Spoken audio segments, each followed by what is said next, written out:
Good afternoon, everyone, and thank you for joining us in this afternoon session at Energy Day in the Spain Pavilion. We are here to talk to all of you and people online about energy transition ambition at COP28 and beyond. So it's going to be a very call to action oriented session. We know that energy production is around about 75% of greenhouse gas emissions, according to the International Energy Agency, and we are very fortunate to have Chief Economist here, Tim Gold. And we know that trebling renewable energies, doubling energy efficiency, reducing 75% of methane emissions by the fossil fuel industry is absolutely essential to limit the worst impacts of climate change. Hi, Eric. So this event is convened to emphasize the significance of setting these bold targets, and not only that, but also delivering. So having plans that are aligned with the Integrity Matters report. So this event provides this platform for sharing insights into successful energy transition strategies, key challenges faced, including social acceptance of renewable deployment and accelerating permitting, and solutions for accelerating the adoption of clean energy sources. So joining me today in this short panel, we are very fortunate to have Erik Solheim, who's a Planning for Climate Commissioner, Green Hydrogen Organization Advisor, and former Ministry of Development and Climate from Norway. Erik, very nice to have you here. Thank you so much for joining us. Sandra Guzman, she's the founder of Climate Finance Group for Latin America and the Caribbean. She is the former General Director of Climate Change Policies at the Ministry of Environment and Natural Resources in Mexico. She holds a PhD from York University, an MSc in Environmental Policy and Regulation at the London School of Economics, a diploma in Sustainable Finance at the University of Oxford, and a degree on International Relations at the National University of Mexico, amongst many other things. Thank you so much, Sandra, for joining us. José Donoso, he's the General Director of UNEFS. It's the Spanish Photovoltaic Association. He's been working in the renewable sector for over 30 years. He's also, he represents at UNEF 95% of the activity in solar photovoltaic activity in Spain. So almost everyone, not everyone, but almost everyone. He's also the president of the Spanish Photovoltaic Technology Platform, Photoplat, and member of the advisory board of the Electricity Market Organization.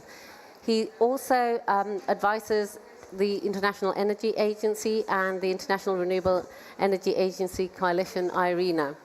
And finally, Heike Winslet Mesa, he's the Energy Policies and Climate Change Director at the Spanish Wind Energy Association. He's political scientist and also was the Master in International Relations. He comes from civil society organizations, having previously worked for WWF, and he's also worked for UNEP and for the European Council of the Chemical Industry in Brussels. And Tim Gold, I've already introduced you. Thank you so much for being here. He's the Chief Energy Economist at the International Energy Agency. So, Erik, I'll start with you, if that's okay, because I know you have another meeting shortly. So, the work of the Planning for Climate Commission and the initiative of Planning for Climate Coalition is geared towards accelerating permitting. So, I was wondering two things. One, whether you can tell us those 9 points that you have been so hard working on for this entire year, whether you can delve into this Planning for Climate Coalition and the Planning for Climate Commission work. And a second question, and I'm going to be strict in the timing, apologies for that. I'm going to give you 5 minutes each to answer. Whether there are any particular ways in which you are thinking about addressing the acceptance of massive renewable deployment that we need. So those are the two questions. Erik. No, I mean, thank you so much. And I will try to dig straight into the issue as to how we can fast-track renewables, but with a focus on the West. China is far ahead of us. Just the West is not aware, but China is now 60 to 80% of all renewable energies in the world. I was just 2 weeks ago at the conference of the Chinese solar industry in a city called Chengdu. All the companies were there. They're 80% plus of the solar industry in the world. So China is the one indispensable nation. But leave that aside a little bit for now and focus on the West.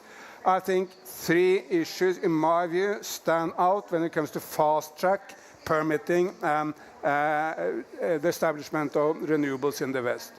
Number one, political leadership.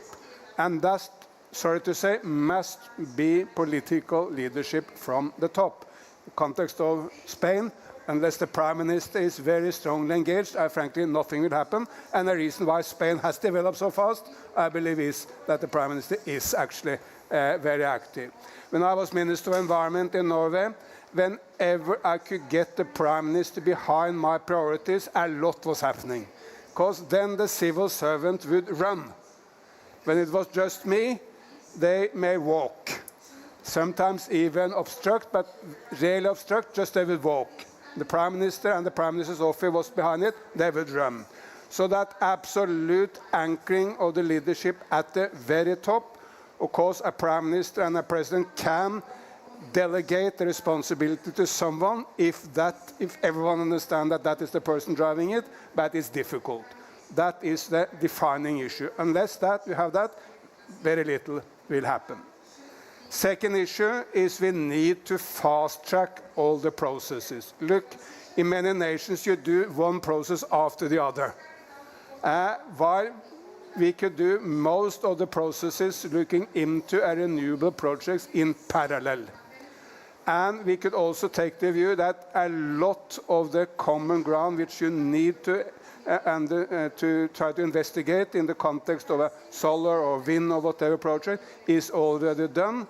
What you need to do is to look into what is the specific. Look, offshore wind. It's very hard to think that there is any sort of energy with so few environmental obstacles. Onshore wind, there is a lot of concerns with birds, many others, but no one has so far really proved that there are any major effects on birds, on fish, on tourism, or any other activity by onshore wind. So I would say, why don't we take the view that 95% of the work on offshore wind is done? Of course, if you want to set up a wind farm offshore, you need to look into other specific circumstances at that place which needed to be added. There is no reason that you should start everything from scratch. Mats Nipper, the head of the Danish company Ørsted, which has done one of the most marvelous transformation of a company into a green company, he told me it takes much, much longer, even in Denmark, which claims to be a front runner, takes much longer to get the permissions than to actually build the offshore wind, even when offshore wind is probably, besides small-scale solar, the one in sort of energy where there is hardly any real concerns. So we need parallel processes, and we need to be able to make a decision and find ways to avoid that any decisions can be reopened in courts or by civil society groups or whatever. And this is critical, and governments need to find a system where one minister is in charge of the entire process, or they work much closer together so that you get parallel processes. And the last one is that there need to be benefits for those most affected. When I was in the Norwegian government, we decided that we wanted to roll out wind power at land. No one ever considered, not me, not the Prime Minister, now in NATO, Mr. Stoltenberg, no one ever considered that there could be an opposition to wind power. We all thought this is just a matter of how do we do wind power in the most efficient, low-cost way. Should we do it with our Swedish friends, or should we do it alone? How do we do it? Then all of a sudden there was a massive opposition, and at the moment no Norwegian government really gets any wind projects on land accepted in Norway because of this political opposition. Why was that? In my view, because the people in the areas where we did set up the windmills didn't see any benefits for themselves. We could argue to the end of the days that this was beneficial for Norway, for the globe, for everything, but they wanted to learn what is the benefits for the people living in Frøya, which is a Norwegian island with windmills, not the society at large. They will say, well, the people coming and constructing the windmills are people from Poland and Lithuania, not our local people. Then they would add that the cost benefits from this, or the profit of this, that's going to Oslo or to somewhere else, not for us. We compare that to how we constructed hydropower in the past in Norway. We have even a concept in Norway called a power municipality. That means a rich municipality. It means a municipality which in the old days was so lucky it got a hydroelectric power plant. Because with that hydroelectric power plant came better kindergartens, new swimming pool, better care for elderly people, a lot of local benefits. So people loved their hydropower. They loved it to an extent that we got maybe more hydropower than we should have had. But they loved it. With wind power, no one sees the local benefits in Norway. And for that matter, for that reason, they oppose it. So to look into what are the benefits for the people in the area where we construct renewables is absolutely critical. Otherwise, we will get into these obstacles over and over again. And I may add, it's not just those in the area where you put up the windmills or the solar panels or the hydro plant, but it's also those along the connectivity lines. I get a high voltage transmission line through my community. What do I get? Those who produce energy may get something, those who receive the energy may get something, but what do I get? So this critical issue is to look into how we can get benefits to those most affected by project, how they can be consulted. If there are indigenous groups, obviously they need to be consulted. Whoever they are must be consulted.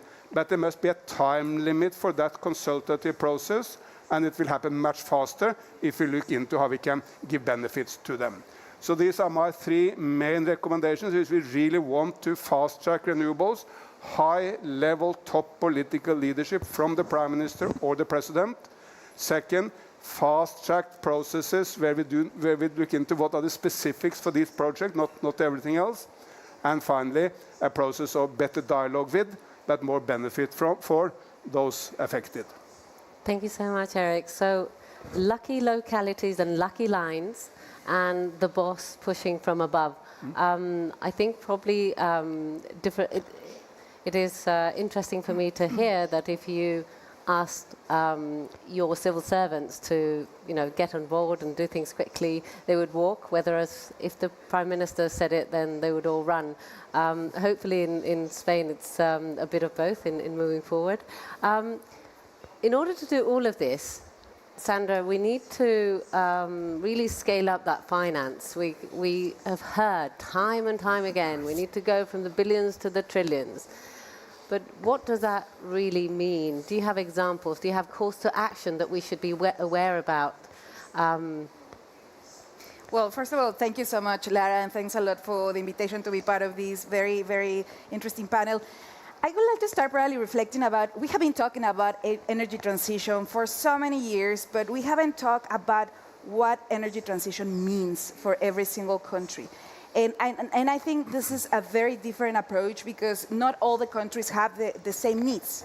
And if you consider that not all the countries have the same needs, and obviously they don't have the same capacities, we have to kind of analyze when we talk about energy transition in developing countries. It's not the same in Nicaragua than in Mexico or in Brazil. And I think this understanding about the needs is part of what we are missing in the energy transition discussion. And why I'm saying this? I'm from Mexico.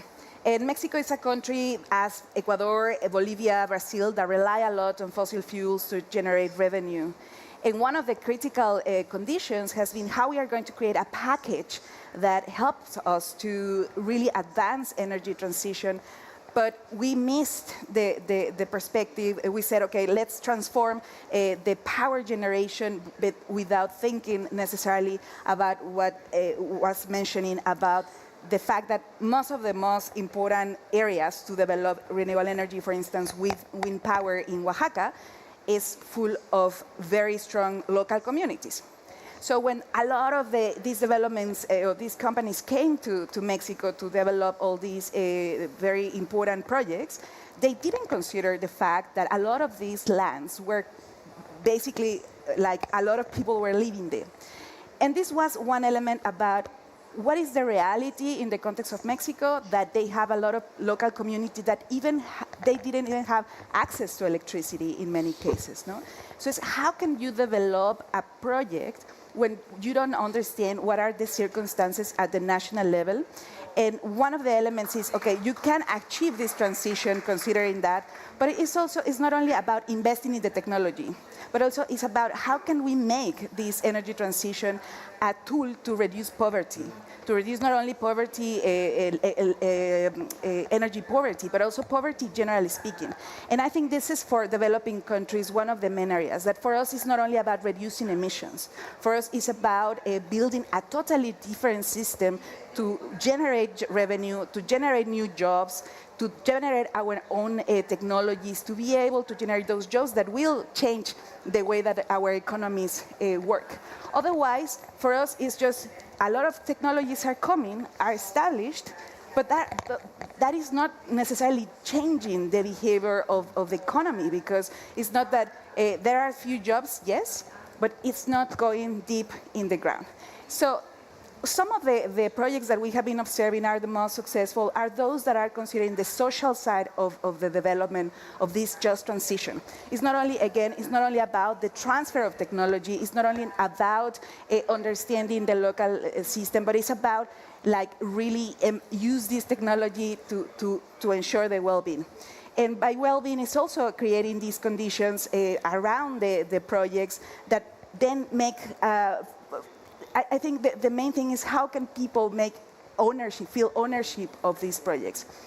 And therefore, the financial system has to embrace that part. No? Again, it's not only about mobilizing trillions to transform the technology, but it's also how to create instruments that can make this money more accessible.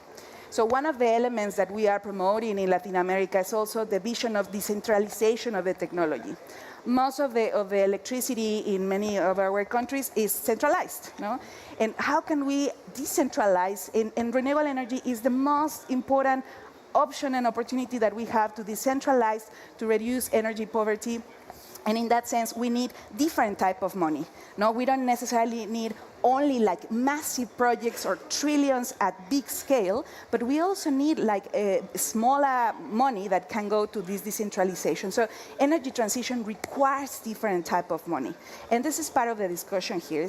And let's remember what the Paris Agreement is saying. Let's make all financial flows consistent with this low greenhouse gas and climate resilient scenario, but in the context of the reduction of poverty. And this is precisely what we would like to see in the reform of the financial system, but also at the national level. No? We also, as developing countries, have to reform our national public system, our financial system, to invest more and create more conditions, and obviously create like more incentives, as well as reduce perverse incentives, such as reduction on subsidies for fossil fuels and other incentives that are creating, like, let's say, it's true that a lot of countries are still investing a lot in fossil fuels to keep producing, because just if you put together the 20 emitters in Latin America, like they receive 15 times more money from carbon-intensive activities than from climate finance, for instance. And of course, the incentive to continue polluting is high. No? So how can we reverse the economic system to generate revenues and really diversify the economy, but thinking in the ground? No? And that's what we would like to see at all levels in the financial system. Fantastic, thank you. Any particular initiative, call to action that you've seen around the COP that you would like to mention before I move on to Jose? Well, obviously we celebrate the announcement of increasing the percentage of renewable energy and energy efficiency in the 117 countries that announced this, but we would like to be sure that this transition is not only, again, from the technological point of view, but also brings like the human rights and social and environmental safeguards in the core of these commitments in all the countries where this is going to happen. Thank you. Jose, so you recently stated in one of the articles I read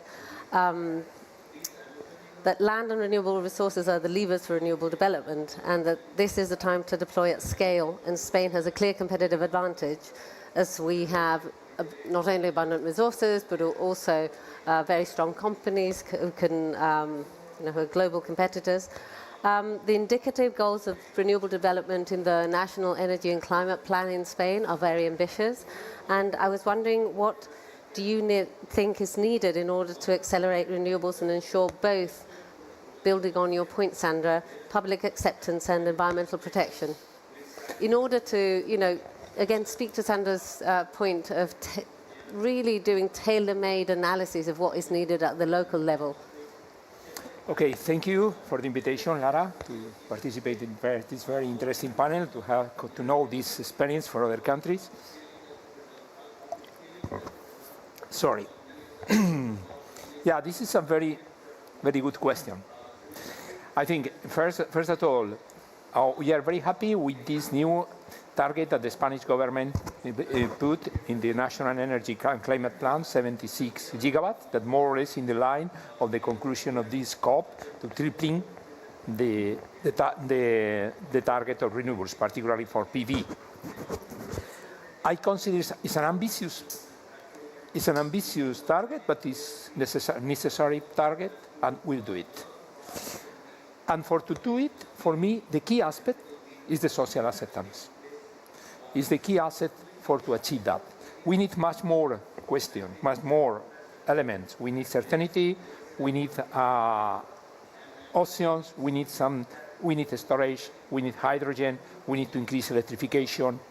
But for me, repeat, the key aspect is social acceptance. If we don't work with the local people in the way that we maximize our respect to the environment, at the same time we introduce as much as possible local content as possible, and we increase the socio-economic positive impact to the local communities, we have serious problems. We are a technology that came from this moment where we were a very expensive technology, but the public support or the public opinion bring us where we are today, because the policymaker did a bit for us at this moment, because the public opinion asked for this technology, the solar technology. But we lost this public opinion, the situation could be reversed.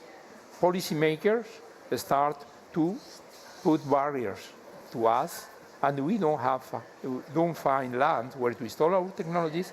Even we put the more ambitious target, will not be possible to achieve. From our association, we are very concerned about this topic from the first moment. We can achieve the whole Spanish targets only with the 0.2% of the land, rural areas. We can achieve this 70. It's nothing. But even in this case, it is nothing. We have a big responsibility about this land. For that, we create a working group of 30 environmental specialists that work for 1 year defining how we'll define this solar plan in the way to improve this environmental impact. Not only thinking in this positive impact that we have with the substitution of fossil fuel, if not to do that our own plant become a natural reservoir of the wildlife, with measure of renaturalization, with all kind of measures in the way that we become that. One natural park, every plant will be a reserve of natural wildlife. And at the same time, we try to put measures in the way to this socioeconomical impact. It's very important that our concept is that we must work with the concept that is one plant must be as a marriage, as a wedding between land, population, and the plant. And all the wedding that wanted to survive at least 30 years must came from the seduction, not the imposition. And then transparency, communication with local communities are key. Our technologies are technologies that in 30 years, if we did the things well, this land will be not as before, will be much better. Because for 30 years, we don't put anything chemical products on the land. We don't need concrete. put our installation with any concrete, any cement, nothing. The land could be better. And then to show to the society what are the companies that are doing the things in the right way, no, we create one excellence certification with a big checklist. And we give this certification only to the projects that fulfill all the elements of the checklist. If there is only a single element that this plant doesn't fulfill, we don't give them the excellence certification. It will be a good plan, but will not be excellent. Great. And we have already 40 projects with our excellence certification and more. This, our conclusion, our recommendation, we made a consensus with the big ecological group in Spain. And it's something like, every time that we discover that there is something that we can introduce, we introduce it. At the point that every year we did a follow-up of the situation, and our intuition was right.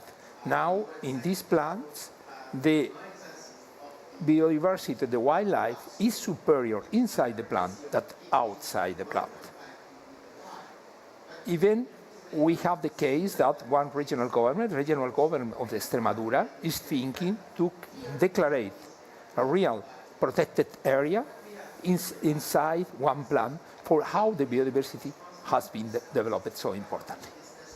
Thank you. Thank you so much for that very practical example on how this deployment can be immersed with environmental improvements even. Not only adopting and passing an environmental impact assessment, but also giving back and increasing the areas. So I would like to go on to following on the environmental impact, onto the wind sector now, and how, what are the key issues that the wind sector needs? What are the key elements the wind sector needs? And we've been talking about permitting a lot. We've been talking about perhaps reinforcing civil servants and having perhaps a closer dialogue. But what are the key elements that the wind sector needs in order to achieve its goals? So that would be the first question. And how does the wind sector contribute both to local jobs, employment, and circular economy? Well, Lara, thank you for the questions, and thank you for the Spanish government for inviting us to this event today. I'm from the wind power sector. I must say that, first of all, let's give some good news, because we hear all the time how bad things are. But if you think about it, in Spain from 2005 to today, this year we will finish in the power sector. We started at 100 million tons per year of CO2 emitted. And this year we'll finish less than 25 million tons per year. And that's because it's been consequential, with some fits and laps and so on, development of renewables in the Spanish wind power sector. First it was wind, now it's solar. We have a lot of renewables coming into the system, and we have been able to reduce 75% the emissions from the power sector, 75%. If all the world had done the same, we will be in a much better position, much better in terms of climate change. The problem is the other sectors who have not done the same in Spain. So that's the question. So we, from the wind sector, we think we have an acronym, it's called RESET. Reset your mind. We have to do renewables, we have to care about environment, we have to care about society, which comes to social acceptance. We have to do electrification, and we have to do transmission. These are the main issues. And to solve all this, and when you come to, for instance, for environment, we have very strict environmental impact assessments, which make it extremely difficult to get a permit to build a wind power installation these days. So when you talk about all the requirements you have to fulfill and all the carefulness you have to put into birds, for instance, or habitats or biodiversity, it's very difficult to do something extra, because the environmental impact assessment already asks you to do all this. You have to study all the birds that are in the area. You have to see how they fly. You need to know all the plants that are in the area. You need to see how their habitats, Natura 2000. actually it's incredible that there are still projects going on. Because in Spain, 30% of the area is protected. 30%. So it's very difficult to combine wind, which is only in certain areas, and environmental protection when you have so many restrictions. But this has to be done. Social acceptance. Social acceptance is fundamental. We cannot do wind power without social acceptance. We have 900 local communities that already have wind power installations. 900 communities. And none of them want the wind power to go away. The ones that want the wind power not to come to their territories are some of the 600 communities that are supposed to receive new wind power into their territory. So when you have the wind power, you don't want to get rid of it. When you don't have it, you are doubtful, and sometimes you get some resistance from local communities. But that doesn't mean that we don't have to talk, and it has been said here, you need to get the social acceptance. Without the territory, you cannot do the projects. The last two questions are electrification. If you don't do electrification, we can, in 2 years, we could have 100% decarbonized power system in Spain. But what is the point? We still have 200 million tons that come from the other sectors. So if we don't get hydrogen to use, clean hydrogen to use in the industry, or clean cars that use electricity, or other clean fuels, who knows? If an industry starts using electricity, gets electrified, or we use heat pumps, we cannot do the energy transition. We can do 100% renewables in 2 years in Spain, if we want, but that's not the point. Because in the end, there are so many difficulties in making 100% renewable systems that you want to do it slowly because you need to insert certain other issues. And that's the last point when I talk about transmission. Transmission means also batteries, means also additional lines, etc., etc. So you need to have all these elements into the system. And yes, we can do it.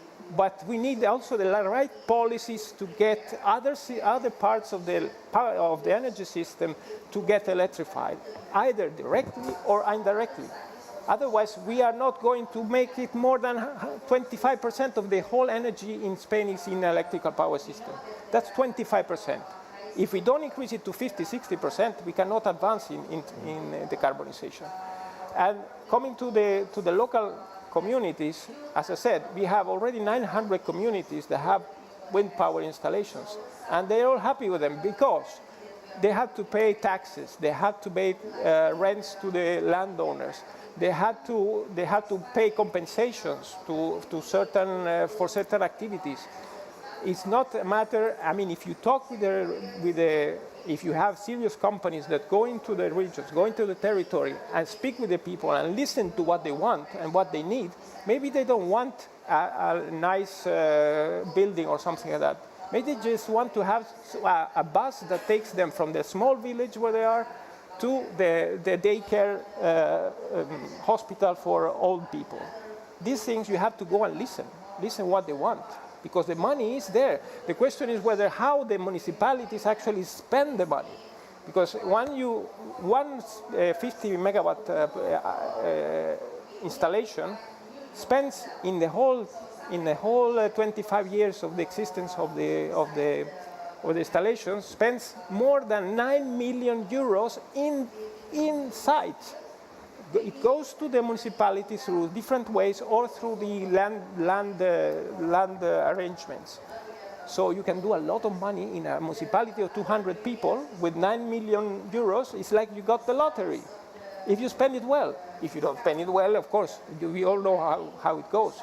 But it's very important, and it has been said already here, that the companies go and listen to what the people need and what their perception of what the wind power will get to their territory. And last example is now with the problem with Russia and the cost of gas and the cost of electricity. Many of the villages, they don't want money, they want free electricity from the power installation, because it's much more interesting to have an arrangement with the power company that has the wind power plant to get the electricity for free or very, very much rebated the price in order to have not to have to pay all the time very high prices for electricity, or to attract investments in businesses that have free or cheap electricity. So these are elements that have to be think.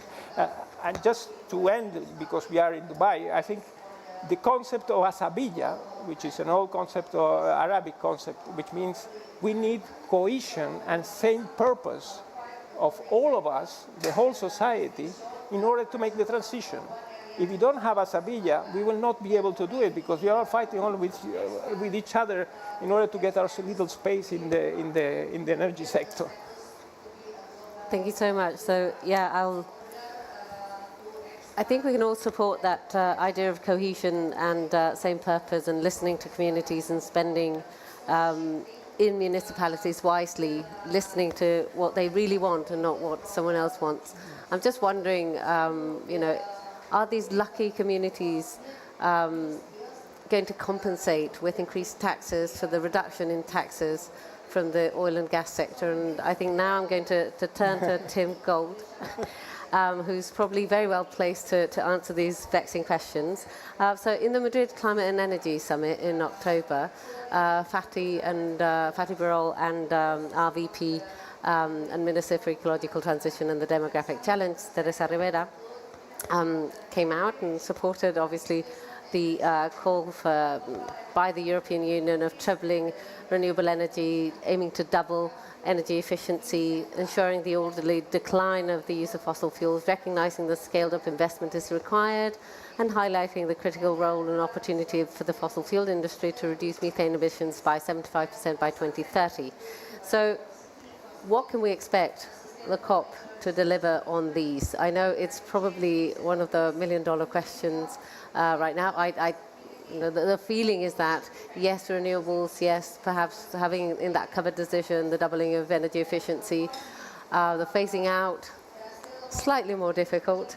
And finally, because the phasing out is a bit more difficult, and we know we're not going to do this against industries, we need everyone on board. Can you comment on the recently released IEA report on the oil and gas industry and the net zero transition that I believe you wrote? Well, I wrote bits of it, certainly, and I was happy to oversee the work. So thanks very much, Lara, for the opportunity and a very interesting discussion. And all of a sudden, we've moved from these very important kind of micro-community issues about getting projects moving to some of the big questions that are being discussed here in Dubai. So indeed, those 5 points, points that we've been emphasizing from a very early stage as the ingredients from our perspective for a successful energy discussion at COP28, and there have been a host of dialogues along the way which have been co-chaired by Dr. Sultan Al-Jaba and Dr. Fatih Birol to try and mobilize behind those elements. And indeed, as has been pointed out, and as you just said, there is some positive momentum on the tripling and the doubling of renewables and energy efficiency. I think there's movement too on the methane piece. So there's been some announcements in the last few days, domestic announcements like the new US regulatory initiatives. There have been some positive indications also of countries that have not been so far engaged on this, like Kazakhstan, Turkmenistan in particular, sort of joining the Global Methane Pledge, which is a positive issue. And then on the company side, there's been this new charter which has different aspects to it. But the one thing that is quite noticeable there is the commitment to a significant reduction in upstream methane emissions by 2030. So if we can capture that momentum, then I think on methane there's a moment to move forward. Two issues remain, and they are complex. One is the way that we understand the move away from fossil fuels. And because in our view, our analysis makes it very clear that if you want to talk about reducing emissions in line with a 1.5, you have to also talk about reducing demand for fossil fuels. You have to talk about an orderly move away from fossil fuels. And so how that plays out in the discussions, of course, remains open. But there's another crucial issue, and that's this question about scaling up investment in clean energy in emerging developing economies in particular. Because a lot of the momentum that we've seen in clean energy transitions, in clean energy investment, has come from advanced economies in China. And yet there's the countries that will see the biggest increase in demand for energy services are the ones where we haven't seen the same dynamism. So there's a host of questions involved there about policies, about regulation, but also about climate finance and the role of the international development banks and so on. And there, again, it's a mixed picture, but there is some momentum. We need to see a whole lot more in that space. And on your second question about the oil and gas sector, we wanted to look at or ask the question, because we think that's a crucial question for this COP as well. So are oil and gas companies, are oil and gas producers going to be partners in this process of moving to a net zero emission system? So really in driving down not just emissions, but also demand for the things that they produce. And now that may seem counterintuitive, but there are technologies that are adjacent to the skills of the oil and gas sector that we will need as we move towards a net zero emission system that the oil and gas industry could help with. And offshore wind is one, but there's also, we will continue to need molecules, low emissions fuels, hydrogen, bioenergy, biomethane. There is a role in specific sectors for carbon capture, utilization and storage. And we think there an oil and gas industry that is truly committed to the aims of the Paris Agreement could play a helpful role. But for the moment, our observation is that most oil and gas producers are watching from the sidelines. So if we look at at the moment, $1.8 trillion this year, in our view, is going to be invested in clean energy transitions. The contribution of the oil and gas industry to that 1.8 trillion is 1%. Now, and of that 1%, basically 4 companies is 2/3 of that. So most companies have yet to engage. And so our encouragement, our call to action is that a producer that wishes to help to move us to a safer and more sustainable place, there are certain things that they would need to do, and we spelled them out as clearly as we could in order to help that process forward. Thank you very much. I think we've come to the end of our time. It's been absolutely great, and now we have the pleasure of having the Secretary of State with the concluding remarks. Please join me in thanking our excellent panel of speakers.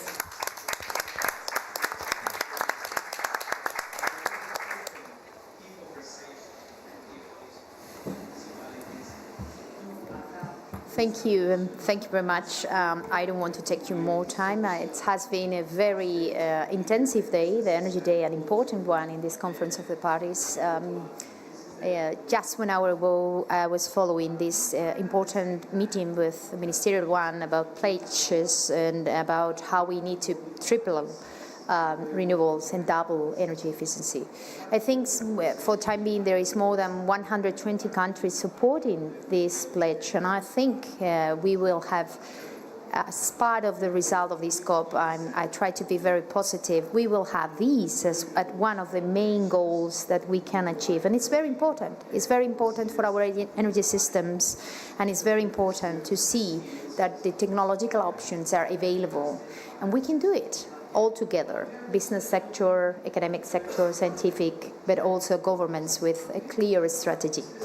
So my feeling now is that Paris is alive. It's completely alive here in Dubai, and we will have strong signals for investors, for civil society, for governments to do our best to achieve what is a responsible answer for climate change, but also a great opportunity.